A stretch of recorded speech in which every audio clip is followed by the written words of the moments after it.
Hello बच्चों, मैं doctor Sunita Nandal कक्षा 12th के लिए अभिव्यक्ति और माध्यम में चैप्टर है कैसे करें कहानी का नाट्य रूपांतरण चैप्टर लेकर आई हूँ।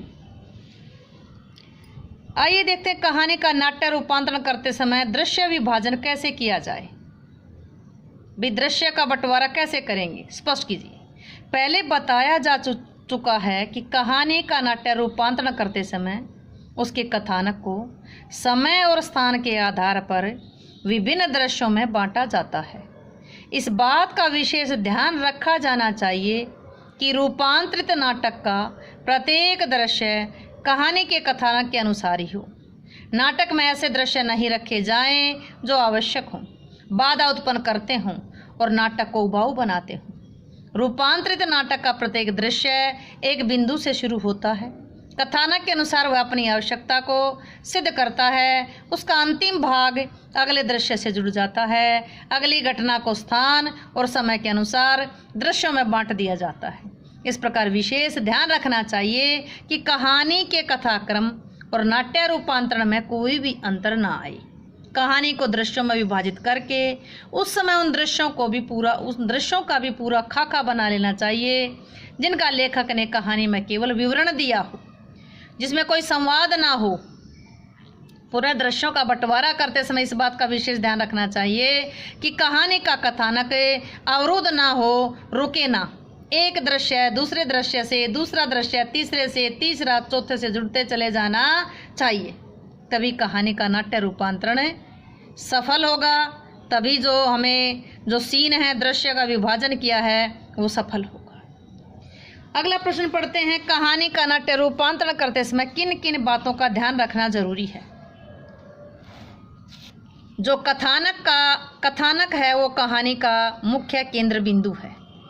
इसी पर कहानी का सारा ढांचा खड़ा किया जाता है।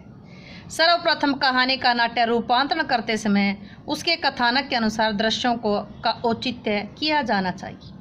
अन्य शब्दों में हम कह सकते हैं कि नाटक का प्रत्येक दृश्य कथानक का ही भाग होना चाहिए। यदि कथानक के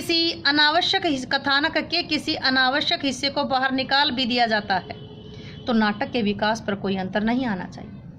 विशेषकर जो दृश्य कथानक से मेल न खाते हों उन्हें नाटक में स्थान नहीं दिया जाना चाहिए। नाटक में अनावश्यक दृश्यों के लिए कोई स्थान नहीं होता, क्योंकि नाटक को रंगमंच पर अभिनीत किया जाता है। अतः नाटक का प्रत्येक दृश्य कथानक के अनुसार ही विकसित किया जाना चाहिए। कहानी के कथानक में आरंभ, मध्य और अंत 3 अवस्थाएं होती हैं। नाट्य रूपांतरण में भी ये तीनों अवस्थाएं अवश्य होनी चाहिए। नाटक के दृश्य बनाते समय पहले उनका खाका तैयार कर लेना चाहिए। जो भी दृश्य बनाए हों उन्हें मूल कथानक के साथ मिला लेना चाहिए। इसी प्रकार संवादों के निर्माण की ओर भी ध्यान दिया जाना चाहिए।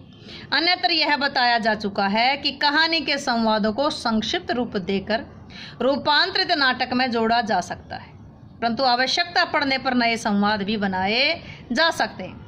जो संवाद कहानी के कथानक से मेल ना खाते हों उन्हें रूपांतरित नाटक में स्थान नहीं दिया जाना चाहिए। संवाद संक्षिप्त, पात्रानुकूल, प्रसंगानुकूल, सामान्य बोलचाल के होने चाहिए। लंबे तथा उबाऊ संवादों के लिए नाटक में कोई स्थान नहीं होता। इसी प्रकार नाटक की भाषा कहानी की भाषा के समान ही सामान्य बोलचाल की भाषा होनी चाहिए। आइए अगला प्रश्न देखते हैं। कहानी के पात्र नाट्य रूपांतरण में किस प्रकार परिवर्तित किए जा सकते हैं। परिवर्तित का मतलब किस प्रकार बदले जा सकते हैं। जिस प्रकार कहानी और नाटक में अंतर है उसी प्रकार दोनों विधाओं में काफी अंतर है। कहानी के पात्रों को नाटक के पात्रों के अनुसार परिवर्तित किया जाना चाहिए, बदला जाना चाहिए।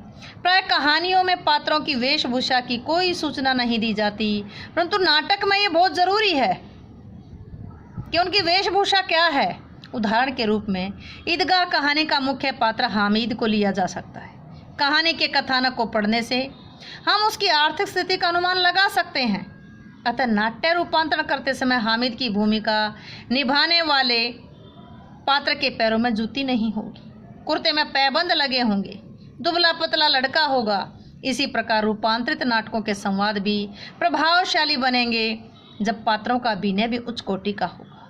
लेखक तो थोड़ा बहुत संकेत कर सकता है, परंतु निर्देशक ही अभिनेताओं में अभिनय की क्षमता को उत्पन्न कर सकता है।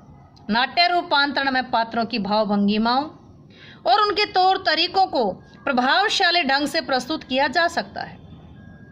कहानी के संवादों को नाटकीय बनाने के लिए उन्हें काटकर छोटा करना आवश्यक है। पात्रों का नाट्य रूपांतरण करते समय ध्वनि और प्रकाश का समुचित प्रयोग किया जाना चाहिए। इससे पात्रों का अभिनय बड़ा ही प्रभावशाली और संवेदनशील बन जाता है। कहानी में पात्रों के संवाद ही उनकी भावनाओं को प्रभावशाली ढंग से व्यक्त कर सकते हैं, परंतु इसके लिए निर्देशक की भूमिका भी महत्वपूर्ण होती है। ईदगाह कहानी में हामिद का मेले में मिठाई ना खरीदना, ना कोई खिलौना खरीदना, बल्कि बूढ़ी दादी के लिए चिमटा खरीदना पाठकों को संवेदनशील बना देता है। परंतु यही दृश्य यदि नाटक में किसी अच्छे कलाकार द्वारा अभिनीत किया जाए तो यह न केवल दर्शकों को संवेदनशील बनाएगा, बल्कि उन पर गहरा प्रभाव भी छोड़ जाएगा। यानी कि कहानी के पात्र को नाट्य रूपांतरण में कैसे परिवर्तित कर सकते हैं। उम्मीद है कि ये प्रश्न आपको समझ आया होगा। समझ आया हो तो वीडियो को लाइक करें, शेयर करें, चैनल को सब्सक्राइब करना ना भूलें।